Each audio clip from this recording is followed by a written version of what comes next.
चाहूँगा कि ये प्रोजेक्ट मिला आपको, क्या समझती है कितना ज़्यादा टर्निंग पॉइंट होगा? क्योंकि जो रोल प्ले कर रहे हैं आप, बहुत ही सिंपल रोल है और आपने को प्रूव करने का बहुत चांस मिला आपको उसमें। राइट सर, एक्चुअली जो मेरा एक्टिंग से कोई लेना देना नहीं था इस फिल्म से पहले, लेकिन जब ये कॉन्सेप्ट मेरे पास आया, जब कॉल आया कि would you like to like take a chance in acting industry, so first question I asked that what is the character. When they told me about the character, all of a sudden I just took the decision that yes, I want to do this movie because I loved the character, I loved the concept of the movie because it's totally realistic, it's nothing about like masala and comedy and all, so that's why. फिर भी कुछ research किया होगा, ये जो role play कर रही हैं आप, पहले भी ऐसी फिल्में बनी होंगी, पहले भी ऐसे रोल प्ले किए होंगे, तो कोई ऐसा आर्टिस्ट है जो आपको आकर्षित किया इस तरह के रोल के लिए? Yes, I asked about the costume also. तो मूवी देखी होगी आपने सत्यम शिवम सुंदरम, उसमें जो कैरेक्टर प्ले किया था और जो गेटअप था एक्ट्रेस का, same character I think more और लेस सेम मैंने किया है, just draped a sari without a blouse.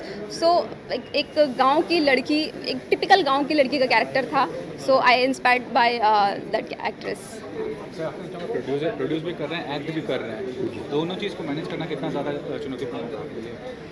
देखिए, मैं एज ए प्रोड्यूसर मैं प्रोड्यूस भी कर रहा हूँ, एक्ट भी कर रहा हूँ. आपका क्वेश्चन ये है, दोनों को एक साथ बैलेंस करना वाकई चुनौतीपूर्ण था, लेकिन हमारे डायरेक्टर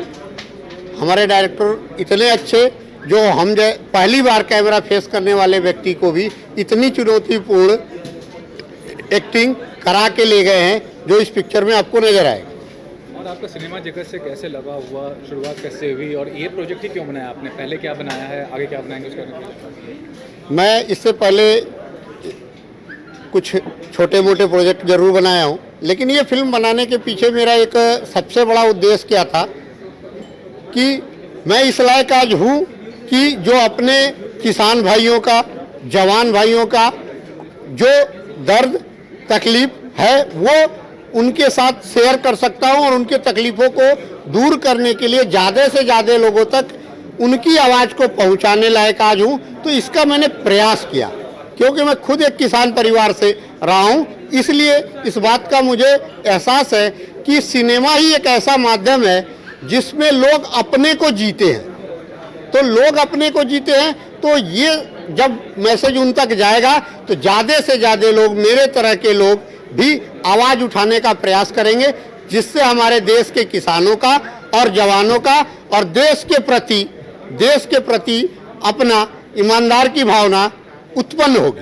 ये भी अगर कहीं बबली जी को लिया है, एक्टिंग से उनका ताल्लुकात नहीं है, पहली फिल्म है, क्या कारण रहा है बबली जी को लेने का, उनके एक्टिंग का? बेसिक क्या है कि जो मेरी सोच थी, हर जगह नए बहुत से ऐसे चेहरे हैं जिनके पास टैलेंट तो है लेकिन उनको कोई मौका नहीं देता, और हमने इस पिक्चर में सारे नए चेहरे को ही मौका दिए हैं. और मोस्ट ऑफली मुझे ऐसा लगता है आने वाली फिल्मों में भी मैं ऐसे लोगों को ही आगे बढ़ाने का प्रयास करूंगा जिनको बड़े बड़े लोग मौका नहीं देते हैं. और इसके अलावा किस तरह किरदार प्ले करना चाहिए? ये किरदार तो बहुत ही यादगार होगा अगर रिलीज होती है और लोग देखते हैं. Actually after doing this movie I am very specific about the character. So अगर कोई इंटरेस्टिंग कैरेक्टर कुछ अलग डिफरेंट मिलता है, I am not into like modelling and like doing the heroine character. No, if the character is strong and it's different totally, I would love to do those kind of characters. Thank you.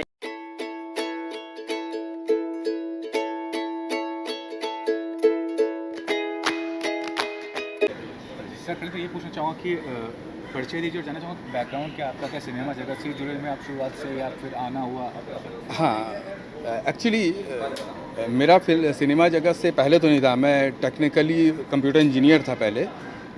उसके बाद जब मेरा रुझान आया तो मैंने कई नाटक भी किए, मैं थिएटर से भी हूँ.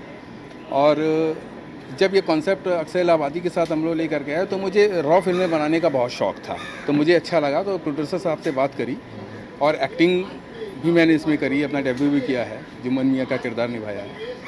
तो बस वैसे ही काम होता गया और आज हम लोग यहाँ पे हैं. सर आपका क्या बैकग्राउंड है और क्या कहना चाहेंगे? नहीं, मैं तो प्रोफेशनली इंजीनियर रहा. ये मेरे बैकग्राउंड में नहीं था, लेकिन मुझे अच्छा लगा लोगों के साथ काम करना. स्टोरी सुना, स्टोरी में मुझे तो बहुत इंटरेस्ट आया. नहीं, मुझे यहाँ पर अगर मैं कुछ कर सकता हूँ तो बड़ा अच्छा होगा. मैं गया, डायरेक्टर ने मुझे एक्सेप्ट किया, तो थैंक यू टू डायरेक्टर्स और प्रोड्यूसर कि हमें मौका दिया इसमें काम करने का। रिव्यू करना, आज के ज़माने में आपको पता है कमर्शियल बिजनेस है सिनेमा, तो प्रोड्यूसर हो या डायरेक्टर हो या आर्टिस्ट हो, सबको पैसा चाहिए। जी। तो at the end of the content को नेगलेक्ट किया जा रहा है, तो ये कितना इंस्पायरिंग बनेगा कि कंटेंट के माध्यम से लोगों को एक प्रेरणा दे किसी विषय को लेकर। देखिए, अपने सपने को पूरा करना ज़रूर चाहिए। वजह क्या है कि हम हमेशा कमर्शियली किसी चीज़ को सोचें, हमेशा पैसों के लिए सोचें, तो ऐसा होना नहीं चाहिए। और जब पैसा कमाना होगा तो कभी फिल्म मसाला फिल्म बना लेंगे, लेकिन एक रॉ फिल्म बना करके लोगों तक पहुंचाना बहुत ज़रूरी था। सर आपसे क्या है इस बारे में? कमर्शियल बिजनेस है, प्रॉफिट मोटिव होता है हमेशा? नहीं, बिल्कुल होता है, सभी के लिए होता है, लेकिन कहीं ना कहीं मैं ये देख रहा हूँ कि जो प्रयास चल रहा है पुरानी कल्चर को, अपने जो फोक भाषा है, हमारी क्षेत्रीय भाषा है, या वहाँ का जो कल्चर है, हम लोगों बोले संस्कृति वहाँ की है, ये खोती जा रही है। इसको बचाने के लिए जो मूवी आनी चाहिए वो उसमें ये अगर हो रहा तो ये तो अच्छा है। लास्टली कहना चाहूँगा कि आज के दौर में आप देखते हैं बच्चे हों या बच्चे के माँ बाप हों, ग्लैमरस कैरियर को ज़्यादा महत्व देते हैं, या फिल्म में काम करना हो या क्रिकेट से जुड़ा हो। ऐसा कोई माँ बाप नहीं होता जो ये बोलता है कि किसान बने जी, तो वो कितनी गलत बात है? नहीं, किसान तो कहीं ना कहीं देखा जाए तो हम लोग सब किसान फैमिली से ही हैं। अगर हम बहुत पीछे जाएं तो हमारी भारत की बहुत बड़ी आबादी गांवों में ही रहती है, और इसमें मुझे तो नहीं लगता कि कुछ बुरी बात है। हाँ, ग्लैमर होना चाहिए, आदमी को फैशनेबल होना चाहिए, सब होना चाहिए, लेकिन अपनी संस्कृति को कभी नहीं भूलना चाहिए। ये चीज़ हमने दिखाने की कोशिश करी है। नहीं, बिल्कुल, मैं तो यही कहूँगा कि इस मूवी में मुझे जो लगा कि ये दिया गया है, किसान भी पैसा कमा सकता है, उसको पैसा कैसे मिले। एक्चुअल में प्रोडक्शन तो वही करता है ना, उत्पादन वही करता है, लेकिन उसको सही कीमत नहीं मिलती, बिचौलियों को ज़्यादा मिल जाती है। तो वो बीच का जो कैसे उसको मार्जिन पहुँचे, इसका प्रयास इसमें किया गया है, कैसे किसान को ज़्यादा फ़ायदा हो सकता है। मुझे लगता है आज का पढ़ा लिखा वर्ग भी अब चाह रहा है कि मैं खेती करूँ और इससे मैं ज़्यादा फ़ायदा कमा सकूँ।